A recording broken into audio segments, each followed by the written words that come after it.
నమస్తే, మనతో మాట్లాడడానికి పాషం యాదగిరి ఉన్నారు. ఒకసారి ఏమంటారన్నా, అసలు ఈ గద్దర్ అవార్డ్స్ పైన మీ అభిప్రాయం ఏమంటారు?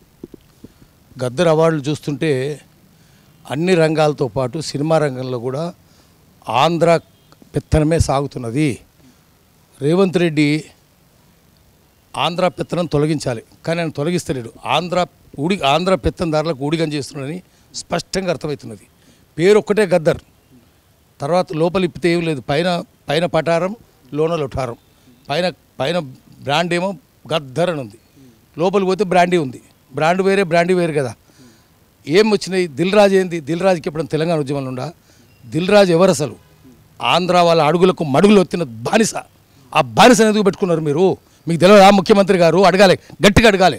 విద్యారంగం అంతా ఆంధ్ర కార్పొరేట్ పెత్తనమే, వైద్య రంగం అంతా ఆంధ్ర కార్పొరేట్ పెత్తనమే, సినిమా రంగం అంతా ఆంధ్ర కార్పొరేట్ పెత్తనమే. ఎటువంటి వాళ్ళు బుద్ధినదా? సినిమాలకు, తెలుగు సినిమాలకు సిగ్గు శరం ఏమి లేదు. వాళ్ళందరూ ఎటువంటి వాళ్ళు? తాగుబోతులు, వాగుబోతులు, వదురుబోతులు, తిరుగుబోతులు, వ్యభిచారులు. వాళ్ళు ఒక్క దేశభక్తి సినిమా తీసిరా? ఎవరికి చదువు లేదు, శీలం లేదు, సంస్కారం లేదు. వాళ్ళని ఎందుకు చేస్తున్నారు మీరు? వాళ్ళ మాటలు ఎందుకుంటున్నారు మీరు? ఒక వ్యభిచారం మాట వింటారా? ఎటువంటి సినిమా ఇచ్చారు మీరు? ఒక స్మగ్లర్, ఆ hero smuggler, red sanders smuggler hero చేస్తే సినిమా, ఆ సినిమాకి అవార్డు ఇస్తారా? తర్వాత రజాకార్ సినిమా ఏంది? రజాకార్ సినిమాలో ఏమున్నది? ఎవరి గురించి ఉన్నదా? దొడ్డి కొమరే గురించి ఉందా? చాకలైలమ్మ గురించి ఉందా? ఎవరి గురించి ఉంది? ఆ సినిమా తీసినోడు విష్ణు రామచంద్రారెడ్డి వారసుడు, భూస్వామి, దొంగ, ఫ్యూరల్స్. వాళ్ళు తీస్తారా? చాకలైలమ్మ నలిచిన వాళ్ళు, దొడ్డి కొమరే అనిచిన వాళ్ళు విష్ణు రామచంద్రారెడ్డి వారసులు. వాళ్ళ సినిమా ఎట్లా ఇస్తుంది? సినిమాలు ఏమన్నా ఉన్నదా? తెలుసుకోమను. సుందరయ్య గారు రాసిన మాట ఒకటి ఉందా? అందులో చంద్రరాజు రాసింది ఒకటి ఉందా? బిఎన్ రెడ్డి రాసింది ఒకటి ఉందా? నల్లారసన్ రాసిన అంశం ఏమైనా ఉందా? ఎటువంటి సినిమా అది? రజాకారే. సినిమా తీసిందే రజాకార్. ఎందుకంటే రజాకారులు హిందూ రజాకారు ఉన్నారు, ముస్లిం రజాకారులు ఉన్నారు. ఒక్కరికి శిక్ష చేసిండా సర్దార్ పటేలు? ఒక్కరికి వేయలేదు కదా. నిజాంను తీసుకుపోయి రాజ్భవన్లో పెట్టిండు కదా. 1956 దాకా ఉస్మాన్ అలీ ఖానే, రజాకారును ప్రోత్సహించిన ఉస్మాన్ అలీ ఖానే రాజ్భవన్లో రాజ్ ప్రముఖ్ ఉన్నాడు 1956 అక్టోబర్ 31 వరకు. అందుకనే సెప్టెంబర్ 17 నాడు తెలంగాణ విమోచనం కాలే, విలీనం కాలే, ఏమి కాలే, అది విద్రోహమైంది. అటువంటి సినిమా తీసుకొచ్చి దాన్ని తెలంగాణ వాళ్ళు సంబరపడమంటే ఏమైనా సిగ్గు, శరము, లజ్జ ఏమైనా ఉండదు వాళ్ళకు? తెలంగాణ వాళ్ళకు ఉండొద్దా? ఇట్లా తీస్తే జనం కళ్ళు ఎర్ర చేస్తారు, పళ్ళు నూరుతారు. తెలుసుకోమనండి వీళ్ళను. ఎటువంటి వాళ్ళు? ఎవడు దిల్ రాజు? వాడిని తీసుకొచ్చి పెడతారా మీరు? సిగ్గు శరం ఉండదా అని నడుపుతారు ఆయన కూర్చొని. అంత మొత్తం ఆంధ్ర వాళ్ళేనా? ఎవరైనా ఉన్నారా దాంట్లో?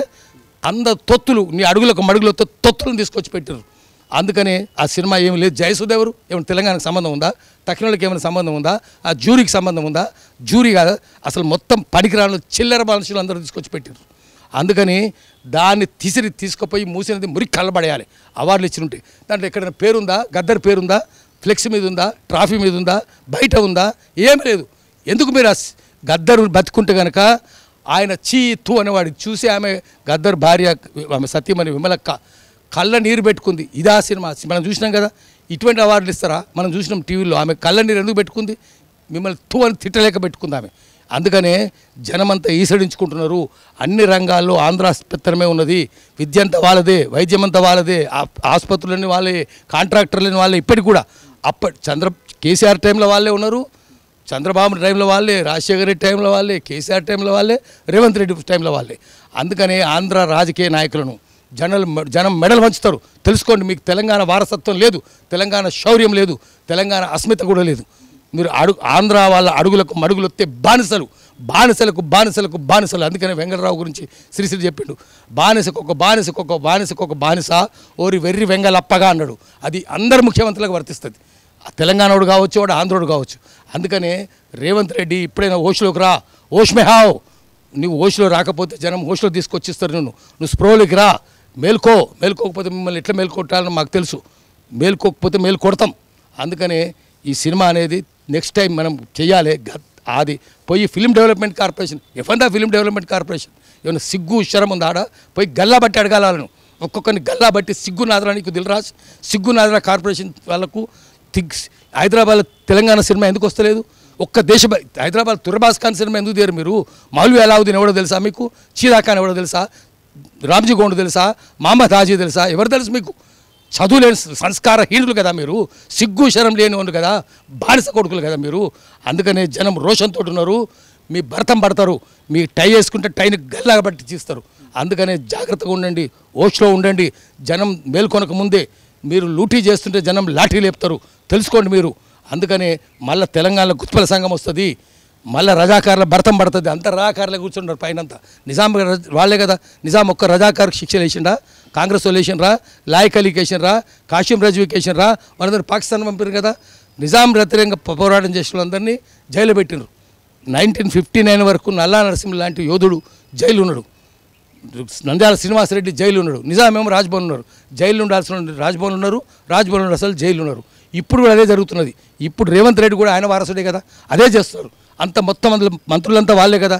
ఎందుకు నీకు పేరు చెడ్డ పేరు వస్తుంది తెలుసుకోవాలి రేవంత్ రెడ్డి. ఎందుకంటే తెలంగాణలో సామెత ఉన్నది. తెలంగాణలో సామెత ఏంటంటే మొసళ్ళు ఎక్కడ పోతాయి, పెద్ద మీది చెరువు ఎండిపోతాయి, కింద చెరువులు పోతాయి. బీఆర్ఎస్ చెరువు ఎండిపోయింది, కాంగ్రెస్ చెరువులోకి వచ్చినాయి. మళ్ళీ కేసీఆర్ దగ్గర దొంగ పనులు చేసిన లుచ్చాగాలందరూ నీ మంత్రివర్గం ఉన్నారు, నీ ఎమ్మెల్యేలు ఉన్నారు, నీ ఆఫీసర్లు ఉన్నారు. అదే ఆఫీసర్లు కదా, ఏమైనా సిగ్గుందా? అదే మంత్రులు కదా, అదే పొంగులేటి, అదే తుమ్మల నాగేశ్వరరావు, అదే దానం నాగేందరు, అదే జూపల్లి కృష్ణారావు. ఈ దొంగలందరూ పెట్టుకుంటే నిన్ను ఎట్లా జనం ఎట్లా సాగిస్తారు? దొంగల్ లంగల్ లఫంగల్ని పెట్టుకుంటే నీదేమవుతుంది? టీఆర్ఎస్ చోర్ బద్మాషం కా బారాత్. ఇప్పుడు కాంగ్రెస్ గవర్నమెంట్ కూడా చోర్ బద్మాషం కా బారాత్ అయింది. అందుకనే ఒళ్ళు దగ్గర పెట్టుకోవాలి. తెలంగాణ ప్రజలు కళ్ళు ఉరమక ముందే వాళ్ళ కళ్ళు ఉరుముతున్నాయి, పనులు పటపటను ఉరుతున్నారు. ఇప్పటికైనా జాగ్రత్తలు చేయండి. వాళ్ళు లాఠీ లేపకముందే సిగ్గు తెచ్చుకోండి. కొంతమంది అవార్డ్స్ ఇచ్చినా కూడా రాలేదు ఫంక్షన్కి, ఇదే నిలబడొచ్చు. రారు, సిగ్గునోడు ఎవడు రాడు, సిగ్గులేనోడు వస్తారు ఆడికి. పేరు పెట్టడమే వీళ్ళకి నచ్చలేదంటే కనిపిస్తారు. ఆంధ్రులకు గద్దర్ అంటే భయపడతారు కదా, చెమట పడుతుంది కదా, ఉచ్చబడుతుంది కదా వాళ్ళకు. గద్దర్ ఏం మామూలు మనిషా? గద్దర్ పేరు పెట్టి అవమానిస్తావా? గద్దర్ను అవమానించినట్టే ఇది. ఇటువంటి దొంగలకు లంగలకు లఫంగలకు అందరికీ అవార్డులు ఇచ్చి గద్దర్ పేరు మీద అంటే గద్దర్ను అవమానించినట్టే. గద్దర్ తన సమాధిలో దొరుకుతుండాలి, అసహనంతో దొరుకుతుండొచ్చు సమాధిలో పండుకొని. అంత లుచ్చ పనులు చేస్తున్నారు వీళ్ళు. అందుకనే గద్దర్ని అవమానించినందుకు జనం పళ్ళు నూరుతారని తెలుసుకోండి. మీ భర్తం పడతారు, ఈపు ఇరుగొడతారని తెలుసుకోండి. Thank you so much. Cameraman పాషతో అక్షిత్, హైదరాబాద్.